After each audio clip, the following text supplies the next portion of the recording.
அப்பர் பெருமான் ரொம்ப அழகா சொல்வாரு, 5 பேர் அறிவும் கண்களே கொள்ள. பெருமானை பார்க்கும் பொழுது, தரிசிக்கும் பொழுது என்ன நடக்கிறதுன்னு சொல்றாரு. அதே போல 5 பேர் அறிவும் கண்களே கொள்ள, 5 பேர் அறிவும் உயிரும் திறந்து இந்த சத்தியத்தை உள்வாங்குங்கள். பரமசத்தியம், நீங்கள் கேட்க வேண்டிய முதல் சத்தியம். தத்வமசி, தத்வமசி, தத்வமசி, தத்வமசி, தத்வமசி, தத்வமசி. நீங்கள் தேடுகின்ற எல்லாமும் நீங்களே. நீங்கள் தேடுகின்ற எல்லாமும் உங்களுக்குள்ளேயே இருக்கின்றது. நீங்கள் தேடுவது இகத்தில் தேடுவதாயிருந்தாலும், பரத்தில் தேடுவதாயிருந்தாலும், இகபரம் இரண்டிலும் தேடுவதாயிருந்தாலும், எதை தேடுகின்றீர்களோ, சாதாரண உடல் நலமாக இருந்தாலும் சரி, மனநலமாக இருந்தாலும் சரி, செல்வ வளமாக இருந்தாலும் சரி, இனிமையான உறவுகளாக இருந்தாலும் சரி, பேர் புகழ் எனும் சமூகம் சார்ந்த நன்மைகளாக இருந்தாலும் சரி, இதையெல்லாம் தாண்டிய பரம ஞானமாக இருந்தாலும் சரி, உங்களுக்குள் தான் இருக்கின்றது. நீங்களே அது. நீங்கள் செய்ய வேண்டியது உணர்ந்து வெளிப்படுத்தல், உணர்ந்து வாழ்தல். எப்படி இதை உணர்ந்து வாழ்வது? ஆழ்ந்து கேட்டு உள்வாங்கிக் கொள்ளுங்கள். இந்த தத்துவமசி என்கின்ற மகா வாக்கியத்திற்கு நூற்றுக்கணக்கான விளக்கங்கள், பொருளை சொல்ல முடியும். உங்களுக்கு அடிப்படையாக தெரிந்து கொண்டே ஆக வேண்டிய தேவையான இந்த ஞான ரசவாத நிகழ்வு நிகழ்வதற்கான விளக்கத்தை அளிக்கின்றேன், கேளுங்கள். நீங்கள் தேடுவது உடல் நலமானாலும் உங்களுக்குள்ளே இருக்கின்றது, மனநலம் ஆனாலும் உங்களுக்குள்ளே இருக்கின்றது, இனிமையான உறவுகளானாலும் உங்களுக்குள்ளே இருக்கின்றது, பொருளாதாரமானாலும் உங்களுக்குள்ளே இருக்கின்றது, காம சுகங்கள் இந்த உடல் சார்ந்த சுகங்களானாலும் உங்களுக்குள்ளே இருக்கின்றது, பேர் புகழ் என்றும் மனம் சார்ந்த சுகங்களானாலும் உங்களுக்குள்ளே இருக்கின்றது, பரமஞானமாகிய பரமுக்தியானாலும் ஜீவன் முக்தியானாலும் பரமானுபூதியானாலும் பரமாத்வைத அனுபூதியானாலும் உங்களுக்குள்ளேயேதான் இருக்கின்றது, பரமசக்திகளானாலும் உங்களுக்குள்ளேயேதான் இருக்கின்றது. எதை நீங்கள் தேடினாலும் அது நீங்களே. தத்துவமசி.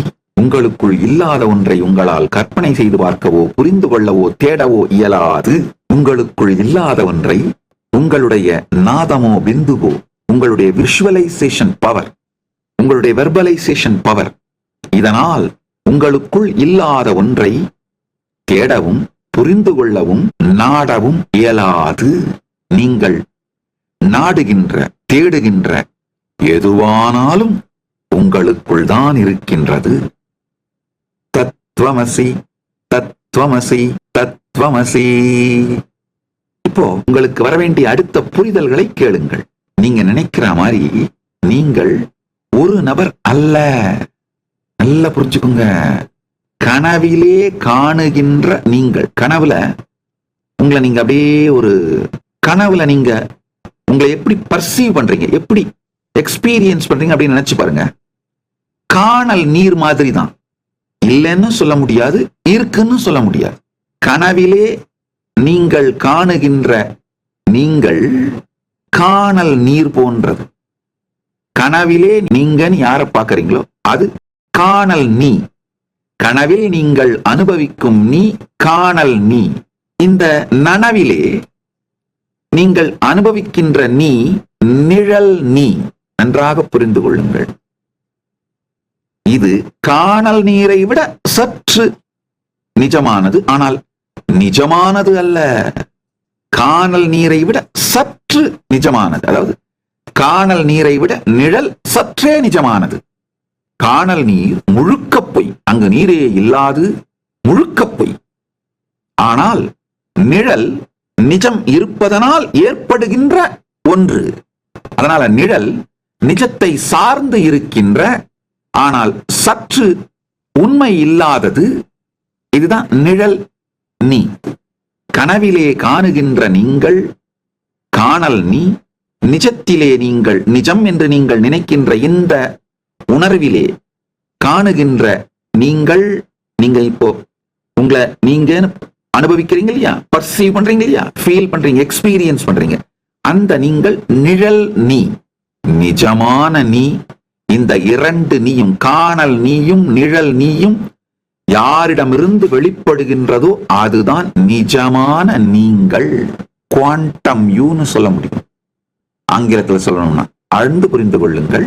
இந்த 28 நாள் சத்சங்கங்களிலும் நான் மரபு பாடம் கேட்டு சாஸ்திர பிரமாணங்களையும் சாஸ்திரத்தையும் மரபு பாடம் கேட்டு அந்த மரபு பாடம் சொல்லித் தரப்படும் பொழுது உபயோகப்படுத்துகின்ற சத் பாஷையிலே கேட்டு அனுபூதி அடைந்து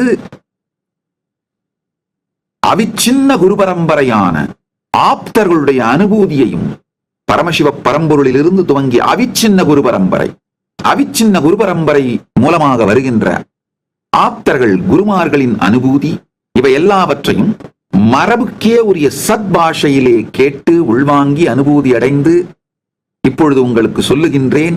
அதனால வேற வழியே இல்லாம இந்த மரபு சத்பாஷை தான் என்னுடைய சத் சங்கத்திலே வெளிப்படும். மணிப்பிரவாளம்னு சொல்லுவோம். மணிப்பிரவாளம் போல அதுல மரபு சத்பாஷை, தமிழும் சம்ஸ்கிருதமும் கலந்த அந்த சத்பாஷையில தான் இந்த சத் சங்கம் நிகழும். ஒரே ஒரு உறுதி உங்களுக்கு கொடுக்கிறேன், எந்த டெக்னிக்கல் டேர்மும் முக்கியமான வார்த்தைகளையும் ஆங்கிலத்தில் மொழிபெயர்க்காமல் விடமாட்டேன். உங்களுக்கு புரியுற ஜென்சி லாங்குவேஜ்ல இந்த தலைமுறை உங்களுக்கு இந்த தலைமுறையிலே உங்களுக்கு புரிகின்ற தமிழும் ஆங்கிலமும் கலந்து உங்களுக்கு புரிகின்ற மொழியிலே அதை மொழிபெயர்த்து உங்களுக்கு முழுமையாக புரிகின்ற விதத்திலே சொல்லியே தீருவேன். அந்த உறுதி உங்களுக்கு கொடுத்துறேன். அதனால் நான் மரபு வார்த்தைகளை மரபு தமிழில் மரபு சத்பாஷையிலே பொங்கி பெருகும் பொழுது கவலைப்படாதீர்கள், புரியவில்லை என்று சஞ்சலப்படாதீர்கள். இப்ப இந்த 3 நீயை பற்றி புரிந்து கொள்ளுங்கள். கனவிலே நீங்கள் காணும் நீ, காணல் நீ. இந்த விழிப்பு நிலையில், விழித்திருக்கின்ற நிலையில், இல்ல விழித்திருக்கின்ற நிலையில், நீங்க நினைக்கிற இந்த நிலையில் நீங்கள் அனுபவிக்கின்ற நீ, நிழல் நீ. இந்த இரண்டுக்கும் ஆதாரமாக ஏதிலிருந்து காணல் நீயும் நிழல் நீயும் தோன்றி விளையாடுகின்றதோ அந்த ஆதாரமே நிஜ நீ, நிஜமான நீங்கள். அதுதான் இந்த காணல் நீயிலிருந்தும் நிழல் நீயிலிருந்தும் கழன்று அந்த நிஜ நீயை அனுபவிக்கச் செய்வதுதான் இந்த 28 நாள் சத்சங்க ஞான ரசவாத நிகழ்வின் நோக்கம். ஒரே ஒரு உறுதி உங்களுக்கு கொடுக்கிறேன், நிச்சயமாக அதை உங்களை அனுபவிக்க செய்து விடுவேன். நான் செய்கின்றவற்றை பற்றி முழுமையாக பரமசிவ பரம்பொருள் எனக்கு அறிவும் ஆற்றலும் அனுபூதியும் தெளிவும் தந்திருப்பதனால் அவர் சாட்சியாக இந்த உறுதியை உங்களுக்கு அளிக்கின்றேன். நல்லா புரிஞ்சுக்கோங்க. ஒரு சமூக பிரச்சனை, அரசியல் பிரச்சனை அப்படின்னாலாம் எனக்கு அதை பத்திலாம் முழுசா தெரியாம இருக்கிறதுக்கு நிறைய வாய்ப்பு இருக்கு. ஏன்னா என்னுடைய நேரம், சக்தி, உணர்வு, அறிவு இதையெல்லாம் அந்த டைரக்ஷனை நோக்கி நான் திருப்பல. ஆனால் பரமானுபூதியை, பரமாத்வைத அனுபூதியை, பரமஞானத்தை நான் அடைந்திருக்கின்றேன். உங்கள் எல்லோருக்கும் அதை அளிப்பதற்கான அதற்கு தேவையான சகல ஞானம், சக்தி, அனுபூதி, அனுபவம் சகலமும் எனக்கு இருக்கின்றது. அதுல நீங்க சந்தேகமே பட வேண்டாம். இது தற்பெருமை அல்ல, அறிமுகம். இப்பொழுது நான் சொல்லுகின்ற வார்த்தைகள் தற்பெருமை அல்ல, அறிமுகம். காரணம் என்னன்னா, இந்த 28 நாட்கள் தினந்தோறும் ஆல்மோஸ்ட் 2 to 3 மணி நேரம் உங்கள் நேரத்தை நான் கேட்கிறேன்.